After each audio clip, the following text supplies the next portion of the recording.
Welcome to the Ghost Stories YouTube channel. Here, we will bring you the scariest experiences through ghost stories, mysteries, and inexplicable mysteries of the mysterious world. Whether you are someone who enjoys learning about ghost stories or simply looking for a new entertainment experience, our channel will be the ideal destination. Join us in the horror space and get ready for the most tense and scary moments. Don't forget to press the subscribe button and notification bell so you don't miss any new videos. Thank you for joining the Ghost Stories YouTube channel, and now, get ready for some spooky moments with us. 7 Freaky Nights. Chapter 5, Thursday Night, The Railroad Devil. This week, Truunkiat lives a life with nothing special compared to before, just a dry and disciplined life.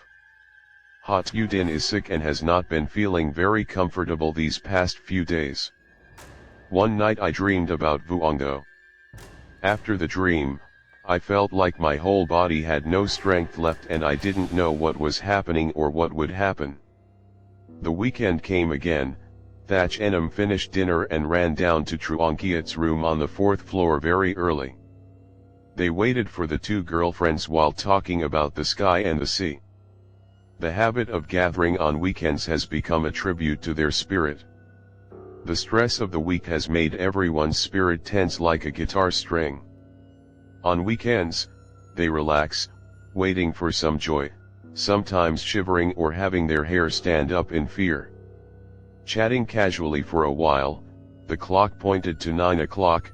Truunkiat no longer had the patience to wait. Why haven't the two of them arrived yet? Girls are still as slow as turtles. Hotudin said we must let her tell the story today, so we weren't prepared. If she hadn't come, wouldn't it be useless to wait here? They were thinking when they heard the doorbell ding, ding. Thatch Enum was happy. Finally, it's here. He quickly stood up and opened the door. The door opened. No one was seen. Thatch Enum looked left and right and only saw a flickering lamp swaying in the wind, illuminating the dark hallway. Truunkiat also walked over and stood next to him and asked, "Who is that?" Thatch Enum was extremely surprised and said, "You heard it too?" "I thought I heard wrong." "Of course I heard it. Who is it?" "There's no one. It must be the wind blowing." The two gloomily returned to the room, intending to sit down to complain, when suddenly ring, the doorbell rang again. Thatch Enum looked at Truunkiat. "You heard it this time too, right?" "Yes, I heard it." "Is the bell coming from my door?" "I live alone on the 4th floor. Everyone has moved out." "If not my house, then whose house is it?" They both went to open the door. Still no sign of anyone. Both looked at each other with wide eyes and suddenly an invisible fear appeared in each person's eyes. When the two of them closed the door and went in, there were footsteps coming from somewhere in the distance. That sound grew louder and louder and the jingle echoed into the silent space. Neither of them knew what the sound would bring. They were surprised and stunned, looking into the dark space. A shadow with long and short steps printed on the wall. Hotudin's small shadow appeared. She looked at the two of them, feeling a bit shy, and gently walked over. "Sorry to make you wait so long." The two guys walked into the room with Hotudin bewildered. There was no explanation for what had just happened. Hotudin drank a glass of water, but did not see Truunkiat anywhere. She immediately complained, "Duke doesn't know what's going on. We made an appointment last week. Who broke their promise? It seems like you haven't seen her this week or something." Thatch Enum blinked and thought, "Let's not wait for her anymore. It's late. The three of us should start. It has to be that way." After preparing, Hotudin began telling her story. "Where I work is relatively far away. Every day I have to take the subway to go to work. This is really a relatively convenient means of transportation, and it also brings me unexpected things. For example, recently there have been stories of murderous ghosts. It is said that this ghost appears as a demon and possesses a spirit, killing people without blinking an eye. In the morning, around 8:30, the subway was a place that used to be very crowded, but now there were only a few people with the cold air blowing through. At this time, the train carriage had a quiet atmosphere mixed with a bit of horror, making passengers on the train have to take mental precautions for their own safety. Actually, there is no other way. I know that there have been some murders here, but it was only because of necessity that I had to take the train. No one would dare to joke with their lives. One day I received an assignment from the editor-in-chief to go to the subway to learn about a ghost murder case. I wandered around the station hoping to find some clues about this case. I walked back and forth all day, memorizing the whole station, but there was no news at all. After all, even if the police investigated this case, they wouldn't get any results, let alone what a small girl like me could solve the problem. I don't know who reported it, but the editor-in-chief trusted me to inspect this matter. No wonder a few days ago, when I entered the editorial office, I saw everyone looking at me with strange expressions. I hung around the station for several days but still couldn't find any clues. I interviewed many people who took the train, but everyone only heard rumors and never witnessed it with their own eyes. After a while, the number of passengers on the train became more and more crowded. Maybe it was a long time ago that the ghost killed people, so people took it lightly and were no longer as vigilant as before. At night, at the station waiting room, there were still passengers busy walking around. I was already tired, my whole body was tired. I found a chair close to the wall and laid my back down. My eyes suddenly focused on a small figure in the distance. The little girl stood alone there coldly with her face wet with tears. "What's wrong, little friend? Lost your mother?" I approached the girl. "Who are you?" The girl was not afraid of strangers at all, her voice was sharp. "I'm a room attendant, you can just call me Tuha. My name is Tulam, I'm a reporter." The reporter must have come here to find information about ghost murder cases, right? The girl introduced herself, looked at the camera on my chest and asked, "You know about ghosts killing people?" I was a bit surprised. She was quite smart. "Of course I know." Tulam looked at me with a very serious look. "Really?" I was a little doubtful. No matter how many clues there were, it was not easy to investigate. Observing Tulam closely, I hesitantly asked, "Can you tell me about the ghost killing people?" "You're hungry, I have to invite you to eat KFC first." As I finished speaking, I heard Tulam's stomach gurgling. Looking at Tulam's gurgling appearance as she deliciously finished the remaining chicken leg, I was very surprised that a child like Tulam could eat so much food, 2 servings at a time. What made me a bit annoyed was that no matter how I tried to get some information about the 3 ghost murder cases, the girl just stammered and didn't want to answer. I feel even more ridiculous. I feel like I've lost my soul, trusting the words of a child. I wanted to act angry with him, but seeing that pitiful look in his eyes, that thought disappeared. This child is indeed very smart.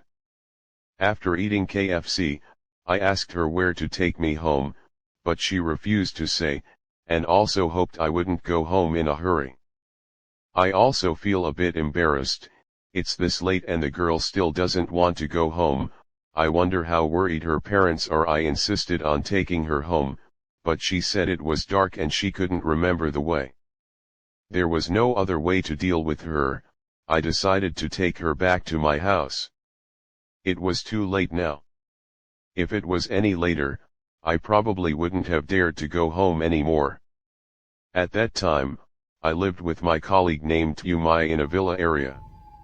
The scenery here was quite beautiful and life was relatively prosperous. Just 1 month here is enough to show me that the landlord is a very reasonable person. He is a bit thin, has grey hair, and wears glasses. From his daily gestures and words, we can know that this is a person with good qualities. In the house there is another guest named Tuquayan. Tuquayan is an expert at writing online. I really admire her. She is an introvert, but this does not prevent me from contacting her. Through research, I learned that Tuquayan had previously helped a writer. Later that person became famous. After his book was published, he was also highly appreciated by the public. After a few times like that, she thought she could become famous. From then on, she devoted herself to writing her own work, but the manuscripts she sent out always went without a trace. I can only console you that your fate is not yet met. Recently, Tuquayan also helped a writer compose a novel for the mentally unstable school. The main character is Mr. Duong, a handsome and heroic Han man. But because of falling in love, everything collapsed, causing his outlook on life to collapse and turn into a libertine.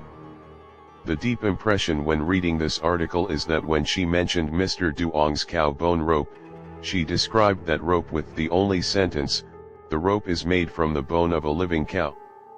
I don't know why I always feel like this description is probably another side of her personality, because she writes so realistically.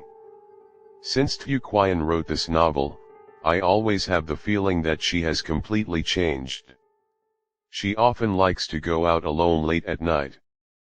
This is the best time to compose this work. She usually goes home the next morning and sleeps until noon before waking up and continuing to write. I once asked Tuquayan about this because I was afraid that this would affect her in every way. I couldn't expect that she answered me with "I'm going to real life." I got home. As soon as I opened the door I saw Tumai sitting on one side of the sofa watching TV, on the other side was the homeowner drinking tea. The atmosphere in the room was very peaceful. "Are you coming back this late? Have you eaten yet?" Tumai stood up and rushed out when she saw me opening the door and entering. Suddenly seeing the little girl next to me, she was surprised and asked, "Ah, she's so cute, where did you come from?" "Don't talk nonsense, what's the trick, where did you get it from?" I closed the door without paying any attention to Tumai, turned around to greet the landlord, and suddenly saw his eyes looking at Tulam with surprise. I was a little surprised and lowered my head to look at Tulam and then turned to look at the homeowner. His eyes showed something very unusual. "What's up?" Tumai was teasing Tulam. When she saw Tulam step back in fear, the homeowner's eyes still passionately followed her every move. The homeowner realized his attitude and immediately withdrew his gaze from before and turned his head to look elsewhere. Tumai and I looked at each other in surprise. Suddenly the homeowner stood up, his eyes kept staring at Tulam, his face full of skepticism, and approached us. Tulam was scared when she saw him getting closer and closer to her. She backed away. I felt the girl hiding behind me. Tumai blocked the homeowner from getting any closer. The homeowner stopped, looked at his feet suspiciously, then looked at us with an awkward look, and finally turned around and returned to his room. Strangely enough, seeing the landlord's hasty demeanor, we both felt there was no explanation. We tidied up the living room and went upstairs. After a while, we heard the homeowner and his wife arguing. "Over here, I just finished bathing Tulam and then she went to bed. I let Tulam sleep in Tuquayan's bed. Anyway, Tuquayan usually doesn't come home, and when she comes home, she only sleeps a little. Tulam is small and small. Can lie together, cold moon." The homeowner woke up from a nightmare, his body drenched in sweat. He woke up and changed into his pajamas and saw his wife still upset and sitting quietly on the sofa. He knew he shouldn't touch her at this time. He sighed dejectedly and walked closer to her. The death of his son marked the collapse of this family. Last night, he just came home a little late and she yelled at him, and her temper got worse and worse. Opening the door and walking along the hallway, when he passed my room he stopped and looked at the tightly closed door. He knew that girl was definitely in the room. He wanted to raise his hand to knock on the door but stopped. He seemed to be living in extreme suffering, drops of sweat rolled down his forehead and down his cheeks, he was breathing heavily. Maybe he was thinking of his lost son. What pity for all the parents in this world. I saw him slapping himself, unsteadily standing, holding onto the railing, staring at the door, then turning and walking downstairs. I opened the door just enough to see his figure disappear. I gently walked out of the room to see if he was moving. I saw him inhaling a cigarette on the sofa. After a while, the whole room was dark from the cigarette.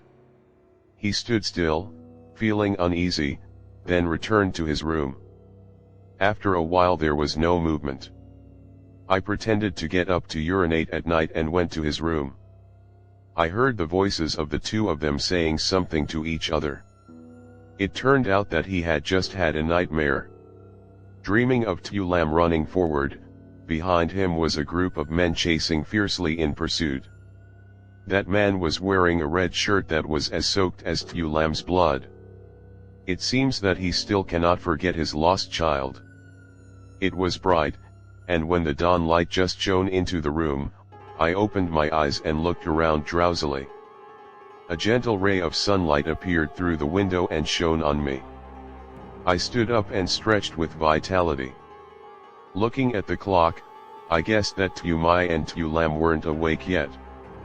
I put on my socks and gently went to the kitchen to prepare breakfast. While eating breakfast, Tulam deliberately said loudly that he wanted to go home. The homeowner heard but did not say anything, looking thoughtful. Later when Tulam left here, everyone returned to their daily lives. The homeowner didn't seem very happy. Tulam was gone. For several days in a row, he sighed and sighed. In the evening, I wandered alone at the train station. Looking at the marble wall, I suddenly remembered Tulam. Now I don't know what he is like. He was probably eating KFC, remembering his eating habits. I couldn't help but laugh. I was even more annoyed when Tulam left and never called to notify me of anything, making me and Tumai miss her. The shirt is so red. Before my eyes was a red shadow, I was a bit surprised. Again, women's sensitive imagination about color began to appear. I wanted to see how this man could dress so flamboyantly. I immediately raised my camera, adjusted the focus, hoping the other person wouldn't disappoint me. Suddenly discovering that walking next to this person was Tulam, it was truly an unspeakable surprise. I was also thinking about that girl. I didn't expect to meet her here. Looking at his obedient appearance, I think the person walking next to him must be his father. After all, at just a young age, he learned the trick of running away from home, and when he returned home, his parents probably wouldn't forgive him. I will definitely put some whips in my ass. I intended to press the camera button to take pictures of them as souvenirs. But who knew that before the light could flash, my hand felt pain, and before I could react, the camera was taken away. I was a little scared.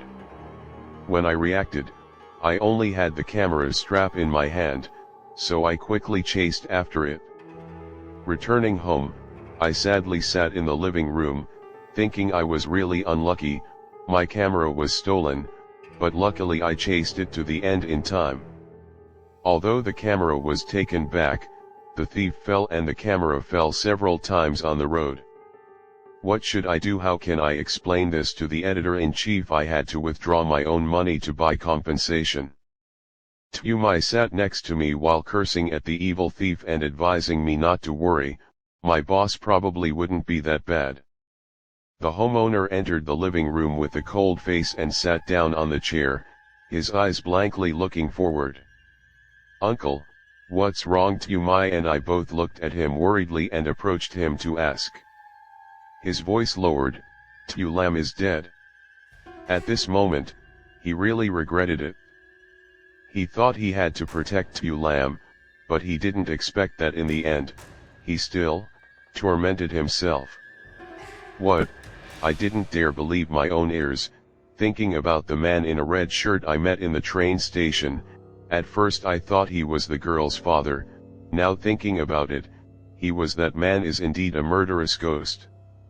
Tulam's cute appearance made me regret it even more. If I hadn't chased the thief at that time, Tulam probably wouldn't have died. I rushed to see what had happened. The homeowner recounted that there were a lot of people walking on the street that night, everyone was in a hurry. At this time, he looked to the left at the station gate and saw a crowd of people gathered around each other. He came to look curiously and was surprised to discover a very familiar scene unfolding before his eyes. Tulam was dead. The scene was so similar to his dream, he could not hold back the tears in front of his eyes. The scene of his son's death kept appearing. Tumi went to comfort him, unable to contain her emotions. I walked out of the photo shop, not knowing whether to be happy or not, even though the camera was crushed. The money to repair the camera could buy 2 new cameras. When repairing the camera, I discovered that the film in the camera was still intact and could still be washed out in a variety of photos. There were also photos of the murderer, but when the shutter button was pressed, the robber ran away from the camera, so the resulting photo was not very sharp. The homeowner sat on the chair and sighed. His wife was angry at him again. She sat alone on the chair. No matter how much he apologized, she did not agree. He had no other choice. "Sit next to me and have a good night's sleep." Suddenly the nightmare came and woke him up. In the dream he saw Tulam coming to find him. The girl came close to him and blamed him for knowing about it in advance and not telling her. He woke up and couldn't sleep again. He sat alone in the living room and lit a cigarette. In the room, he could only see the flashing light of the cigarette butt. Right now he seems to be living in torment. And that same year, if it wasn't for his negligence, how could his son have died? Now this incident makes him constantly blame himself. In the dark night, tears of regret fell. He never forgave himself. The next few days everyone lived in mourning. Tulam's passing was a painful pain in everyone's heart. The next night, he suddenly woke up when he had another nightmare. This time he dreamed of Tumi being murdered by a ghost. He got out of bed and looked at his wife and then gasped. He felt unstable, so he decided to protect Tumi himself. At night, he followed Tumi every step, even when she stood on the subway. Tuquian. He saw Tuquian in a strange outfit lost in the crowd, so he immediately used his cell phone to take a picture of Tuquian. When he got home, he called me and Tumi to come and tell the story. Everyone felt really surprised. But thinking about it, there is a possibility of this happening. Tuquian always wanted to realize her dream of becoming a writer, so she tried very hard, but all she worked hard for was only suffering and disappointment. Over time, perhaps due to mental pressure, she became a person with 2 types of personality. She longed for liberation and comfort, so during the day she was herself to write and create the character Mr. Duong. At night she transformed into him. But speculation in the end is still just speculation. In comparison, everyone's relationship with Tuquian is just normal. Everyone is silent. The next few days passed slowly. In the evening, when Tuquian left the house, we followed, as if she had sensed our differences. Tumi and the landlord immediately followed Tuquian. Mai thought of this way, and she suspected Qian had some evidence that we did not know. I know it's not a good idea to spy on others, but Mai persists in taking this approach, so I don't object anymore. Everyone followed her. I was the only one who returned home to continue my work. I don't know how long it took. When I raised my head to look out the window and saw that it was already dark, it was already 9 o'clock. I stretched and stood up to go to the bathroom. I don't know how the two people investigated, but they still haven't come back yet. Can I text them later to ask how the situation is? I thought as I walked. The bathroom was at the end of the hallway and had to go through the landlord's room. Maybe he was in a hurry to go out today and he forgot to close the door. A crack of light flashed from inside the room. I glanced through the crack of the door, and as if I had been struck by lightning, I saw a human skeleton. Thinking I was mistaken, I walked back a few steps, followed the door and looked back to see what was happening. This time I could actually see it very clearly. It was indeed a dry skeleton sitting on the chair, next to the table lamp still shining brightly. Oh my God! I quickly covered my mouth to stop my scream of horror, but why was there a dry skeleton in his room? The skeleton looked like it was waiting for someone. Could it be? I ran away. Seeing the image is so terrible. Who knows? My legs became so weak that I couldn't stand. Oh my God, the sound of falling is so loud it will shock it. I was scared and lay still on the floor. I kept staring at the door, afraid that the skeleton would suddenly move. A gust of wind blew from the hallway window, causing the door to open even wider. I held my breath in fear. As each second passed, the fear in my heart became exponential. I still did not dare to move. I was afraid that if I made any noise, it would disturb my skeleton. The wind was still gently blowing. I shivered a bit, feeling like a cold breeze was passing by. The wind blew gently against the door, making me really dare not look inside. Finally, the sound of the door disappeared and there was no more movement. I slowly opened my eyes and saw that the door had been opened, the skeleton still sitting there motionless. I looked into the room with fear. I knew somewhere around here there must be a secret, maybe related to the killer ghost. I don't know why I had that thought. I looked back into the room. Although I was a bit hesitant at this time, my professional habits urged me to see what was going on. I took a deep breath, calmed myself down, and stood up. I really want to go in and investigate. The skeleton on the chair still sat quietly. His two eye sockets seemed to look forward. The flickering light from the table lamp made the atmosphere in the room even more illusory. The white skeleton seemed even more illusory. Something very calm. I pressed my back against the wall and tried to walk forward step by step. The carpet I was stepping on felt sticky. I inhaled deeply. There was a strong damp smell in the room that made me frown. The smell here was really unpleasant. I didn't want to inhale this smell, so I had to hold my breath, but it only lasted a few seconds before I couldn't stand it. I leaned against the wall and quickly glanced around the room. The clothes still caught my attention the most. The furniture here looked very old, with a thick layer of dust on the surface. Is this the landlord's room? I couldn't believe my eyes. I didn't expect that for a person who was a gentle businessman, his room would be so gloomy and scary. Especially the two eye sockets seemed to glare at me. The more I thought about it, the more I didn't dare to take another step. At this moment the power went out. The whole room was covered in darkness. Oh my God! My heart suddenly beat faster and fear emerged. Right now I can't see anything clearly anymore, just rely on my ears to listen. The surroundings are really quiet. I don't know if a moving skeleton makes a sound or not. That sound can predict whether it is moving or not. I was speechless. not hearing any sound from all around me except the thumping sound of my heart. Suddenly there was electricity again. The light suddenly shone into my eyes. I covered my eyes with my hand. Peeking through the gap between my fingers, I saw the skeleton still sitting motionless. It seemed that there was nothing scary about the dry skeleton that only knew how to sit. I looked around. Nothing had changed. At this moment I saw right in front of me a table. On the table was a diary.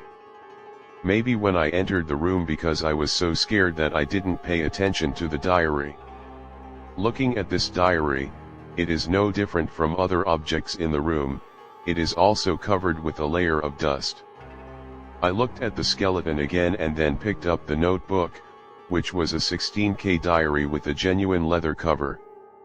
I'm pondering whether I should look at that diary or not. In a room like this, finding such a diary is a very strange thing. My intuition seemed to tell me, the whole secret must be in this diary. I think so. Once you step into this room, there's nothing left to fear. My curiosity became even stronger. After a second of hesitation, I took a deep breath. To stop my heart from beating violently, I gently turned the first page. The first page has a photo of the homeowner's family. The person standing on the left is the homeowner when he was young. On the right is probably his wife, looking very gentle. In the middle is probably their child, a real family. Happy. It seems like this diary is a long time ago. I thought, because the homeowner is about 50 years old, about 10 years older than the person in the photo. I looked at the branches of the pages, looked at the time spent writing the diary, and was really surprised. The incident happened more than a year ago. Why in just 1 year did the homeowner look so old so quickly, as if he had grown 20 years old? I was impatient to know the end, so I quickly turned to the next pages. The first half of the diary recorded everyday events, ensuring that the last few entries would have the cause of what happened. Flipping around for a while, I finally found that diary page. Sure enough, on that page were written in very large words: "My son is dead, my wife is also dead. I have nothing left." There was no date written, the handwriting was scribbled as if I had no strength left.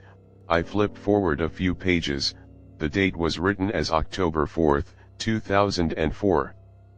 I gently brushed off the dust on top. This page looked creased and wrinkled. Changed to yellow, it must have been soaked in the writer's tears. I understood everything. No wonder, since I started living here, I've never seen the landlady leave her room. I've only heard that her health is not very good. It turned out that the quarrels, consolations and arguments between the couple were all just the landlord's imagination. Suddenly the light printed on the diary page swayed. The first thing I thought was that the skeleton could move. My courage suddenly disappeared, unable to accept any more fear. I turned around to look. The skeleton did not move but still sat there motionless. But what just happened? Why is the light shaking? I wanted to stand up but I had no strength left. I only had enough strength to crawl backwards. I stared at the skeleton. I don't dare look straight because I'm afraid I'll see two deep eye sockets. I walked back the same way to the door. Out of the door I immediately stood up and ran like a crazy person. I ran out of the building. My legs were exhausted. In front of the gate there was a taxi. I rushed straight towards it. Station gate. I need to find Tumai. To be honest, I no longer trust her when she's with the landlord. I got out of the car and ran straight to the station. There were dozens of train stations in this whole city. I didn't know where I could meet them. I searched everywhere, but in this vast empty place there were only the shadows of a few guests and the sound of my footsteps. I ran past several train stations and still couldn't find them. A fear and insecurity appeared. I don't want to think about anything and just pray for Tumai to be safe and sound. Sister, do you need someone to go with you? A hoarse voice rang out, followed by what seemed to be a hand gently patting my arm. I was startled and screamed, causing the passengers waiting for the train around to roll their eyes, but they quickly turned away. I turned around, thinking about slapping the opponent hard. Tuquian, why you? Do you need any help? Tuquian came closer to me, her face looked somewhat unsightly. I smiled. I couldn't believe that this was the Tuquian I used to know. I could still smell the strong smell of alcohol on her. What a beautiful face. I'll make you feel comfortable tonight. Tuquian looked at me with half-lidded eyes and raised her hand to harass me, but I pushed her away. Oh, so brave. The better it is, the more I like it. Tuquian flipped her short hair to look like a man. Oh my god, I rolled my eyes and couldn't believe my eyes anymore. How did Tuquian's deep inner self become like this? At this moment, I noticed the cow bone string hanging around her neck, and suddenly I thought of Mr. Duong, the main character in the novel she was writing. This necklace definitely has evil spirits, I thought. I looked closely at Tuquian. Why did she dress up so much like Mr. Duong in the novel? If that's true, is she suffering from autism? But right now I can't reach that conclusion either. Who are you? I asked Tuquian. Me, you can call me Mr. Duong. Tuquian laughed loudly, not paying attention to the people around her. I asked again, are you really Tuquian? If I remember correctly, Mr. Duong in the novel once killed someone. I told you I'm not Tuquian, don't mention her anymore. Tuquian made a long face, coldly told me and then left. Brother Duong, I rushed to Tuquian and called out. Huh? Tuquian turned her head to look at me in confusion. She turned around and pulled the cow bone string out of her shirt. I quickly grabbed the rope and pulled it off. Ah! Tuquian was in pain and screamed. A streak of blood appeared on her neck like a necklace. Tuquian, why are you here? I hope my method works. I once read a psychology book about autism that suggests that a person who always sees himself as someone else can use the method of losing things that exist in the second personality to temporarily restore them back to the original state. Tuquian took a few steps back and touched her chest and couldn't see the necklace. Her previously formidable eyes suddenly became gentle again. At this moment, she was the one looking at me with surprised eyes, absent-mindedly without saying a word. You. What's wrong? I was confused because this was also the first time I encountered a case like this. Don't know what will happen next. Unexpectedly, Tuquian burst into tears. This really made me give up. I pulled Tuquian aside and gave her a handkerchief, not knowing how to comfort her.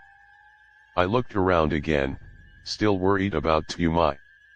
Tuquian, after sobbing for a while, said in a slurred voice, I don't know why.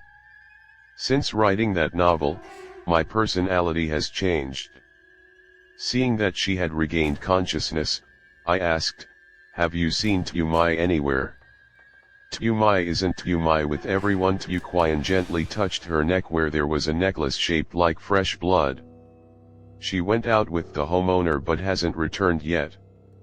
I can't tell Tuquian the truth. Could it be that he told her that they were following her, that's why they had to go out?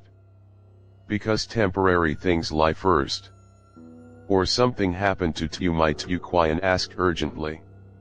I kept thinking about whether or not I should decide to tell Tuquian what I had just met so that she could take precautions.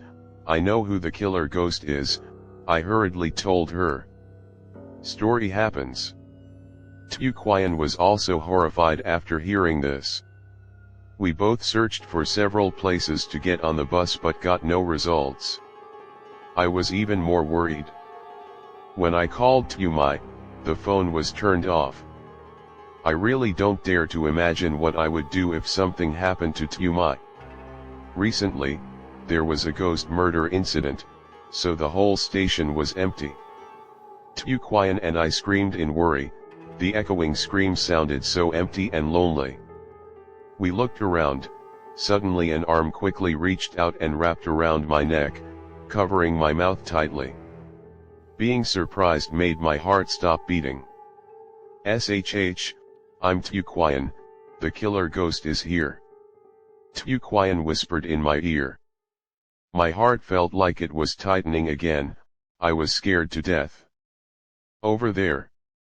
Tuquian's pale finger pointed to the carriage door. The train door opened. In the train station, white light shone on the marble, making the platform even more cold and desolate. A figure wearing red clothes and a red wig on his head looked very natural.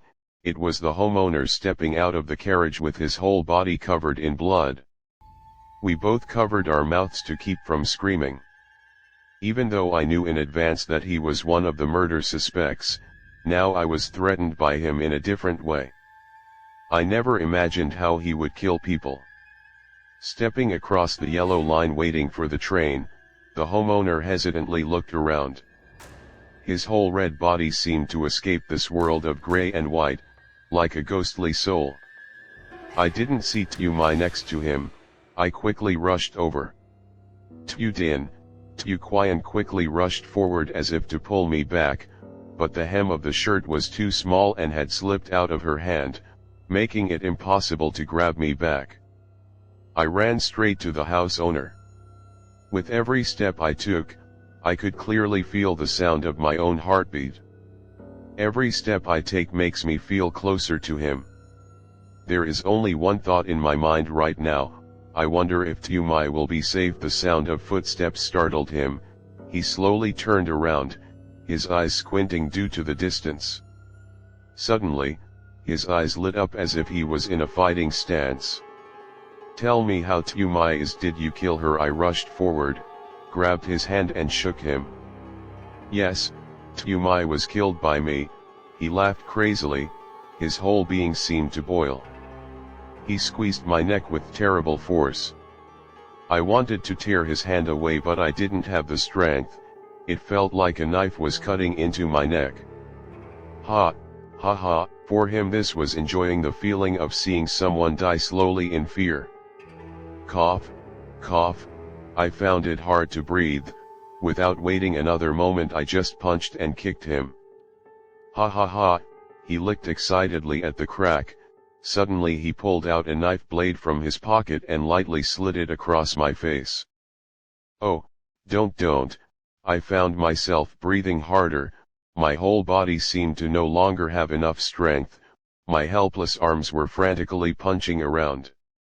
He slowly retracted the blade and gently pressed it against his own tongue, causing blood to spurt out. He quickly withdrew his tongue and inhaled the blood. The knife was still full of the fishy smell of blood. "I'm exhausted." He raised his hands and was exhausted, so he could only lightly hit his back and then fell down. I tried to raise my arms again and unconsciously hit him, this time clamping the wig right away, when my hands dropped down, pulling the entire hair off. Blurred, I felt someone shaking me, followed by a feeling of fatigue and unconsciousness. Night fell. I dreamed again. This time I dreamed that Tumi was murdered. The homeowner sat on the chair, tilting his head slowly and said to the skeleton next to him, "Hey. Don't you think it's strange, why are scenes of ghosts killing people always in my dreams?" He held the skeleton's hand tightly, looking very affectionate. "Even though you can't speak and are blind, I don't hate you. You can rest assured that I will take care of you for the rest of your life." His hand gently rubbed the skeleton's hand with a look of determination mixed with sympathy. "Look, I'm starting to say the words again, old, he covered himself up. I woke up from the dream, looked around and saw that I was lying on the bed in my room. What happened? It was difficult for me to sit up, but my neck felt very painful. Where is Tiyumai? I remember, I went out to look for Tiyumai, but I don't understand why I couldn't find Tiyumai and instead came back to lie in the room like this. That's right, Tiyumai went with the homeowner. When I found the homeowner, Tiyumai was nowhere to be found. I suddenly became confused and didn't know where Tiyumai was now. There's Tiyukwayan again. That's right, I saw her at the subway station. I got out of bed. Why did my whole body ache like this? It was very difficult for me to stand up, my steps were unsteady. When I reached the door I no longer had the strength to collapse to the ground. Are you hungry? As soon as I finished speaking, I saw the landlord standing right next to me, urging me to get up. He walked back and forth, constantly saying, "Geez, I'm so bored, what's wrong with me today? I suddenly forgot that you're going to be hungry. Yen too, don't be upset. I won't." Suddenly he ran and knelt in front of the skeleton, clenching his teeth and saying, "It must have been a deadly dream that caused trouble again, it must have happened. Okay, let's not talk about this." He was like a child who made a mistake, bowing and standing up. "Yen too, don't be angry anymore, I was wrong. Don't dare to dream anymore from now on, just don't be angry with me anymore." He carefully stood in front, apologized and waited for the skeleton's forgiveness. "Ah, that's right. Yen too, wait a minute, I'll show you something. Once you see it, you'll believe that I won't dream anymore." He remembered something and felt very happy. After speaking to the skeleton, he immediately turned around and walked forward. Just after taking a few steps, he turned around as if he didn't believe something and spoke to the skeleton. "Yen too, you must wait, I will make you believe me. Okay, no more talking, I know you'll be annoyed with me, I'll go get it for you to see right now." He walked forward. "What am I doing like this? Why don't I have any strength left?" I put my hands on the ground to lift myself up. Calm down, I took a deep breath to give myself a little strength. When I stood up, now I was better, I clung to the wall, my head carefully looked out, the hallway was dark, somewhere I could hear the landlord's voice. I groped for a while until I reached the door of Tiyukwayan's room. I didn't dare knock on the door, I just peeked through the keyhole, the door seemed to be locked. I took a cold breath, Tiyukwayan took me back, but Tiyukwayan was nowhere to be seen. Oh my god. I really didn't want to think anymore. "Yen too, look, this is my wig that killed people, do you believe it?" He held up the wig happily and said to her, "Look, my child. The killer ghost is dead, this is his hair, from now on I won't dream about it anymore." He went straight to the skeleton and showed it to the skeleton. The skeleton still said nothing, making his face pale. "Yen too, I was wrong, can you forgive me?" He bowed his head like a child who had just done something wrong, apologizing and promising not to do it again next time. The skeleton still said nothing. "Yen too, I know I was wrong, please forgive me." He began to worry, his face showing different emotions. The skeleton still said nothing. "What do you want me to do? I know you're about to leave me, right?" He began to get annoyed, drool kept flowing from his mouth everywhere. "Please don't leave me, I will change, I will definitely change." He reached out and gently held the skeleton's hand. Suddenly he jumped out as if someone rejected him. "Yen too, I will definitely not let you leave me." He spread his arms out, bending down to block left and right as if to prevent others from passing. Standing in front of the skeleton, he looked with emotion. Moving, his eyes seemed to contain deep love. Suddenly, he knelt down and leaned forward, tightly grasping the skeleton. The whole skeleton fell down, the skull hit his face, pieces bones continuously hit the bridge of the nose. Crack, crack, the bridge of his nose was broken. He stiffened, gasped, and could not believe the scene before his eyes. Hot blood flowed from his nose down his chin and onto the ground. Why skeleton, he did not dare to believe it, staring blankly at the bones scattered on the ground. He was painfully stunned as he looked at the skull rolling on the ground. Next, the memories that had been hidden deep in the depths of my head suddenly appeared clearly. Ah! A scream of despair filled the whole station.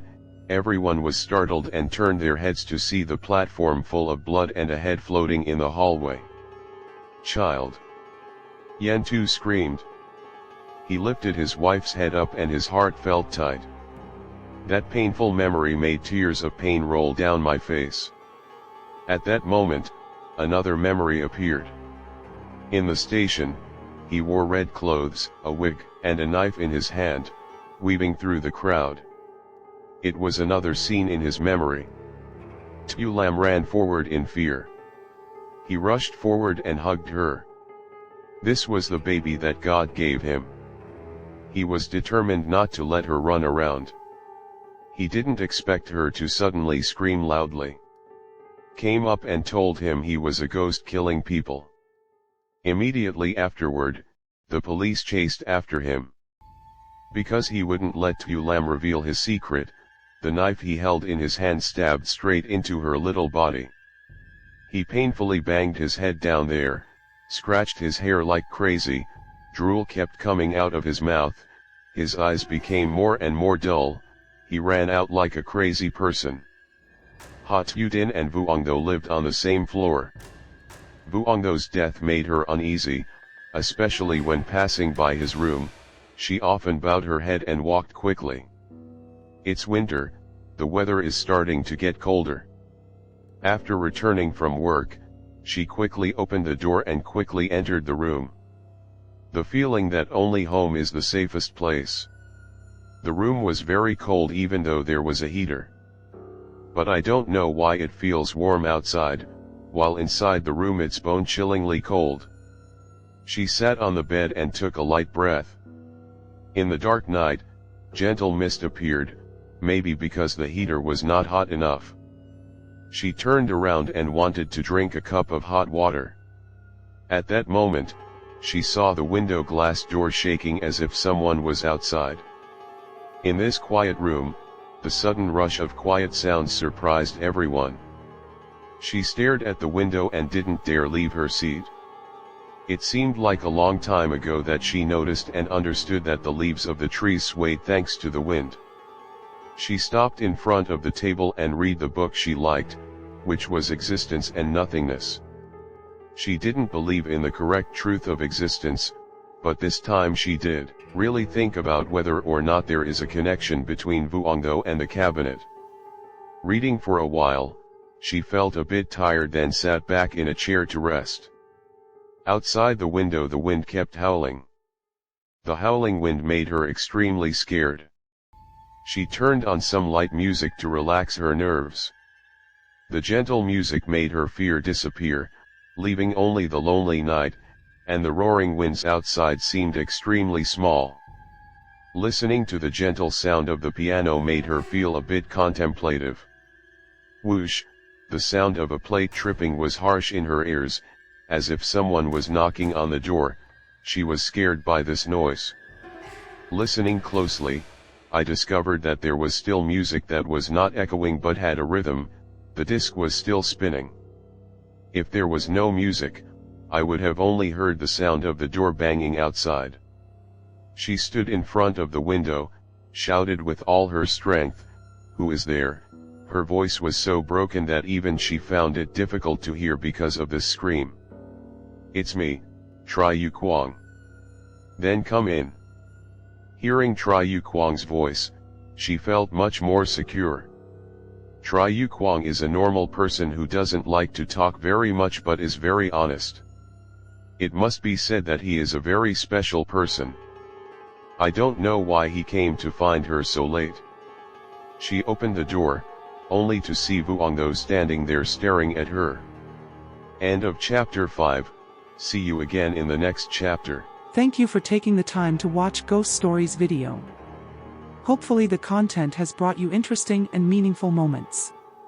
Don't forget to like, share and subscribe to the Ghost Stories YouTube channel to follow the channel's next videos. See you in the next video. Have a good day.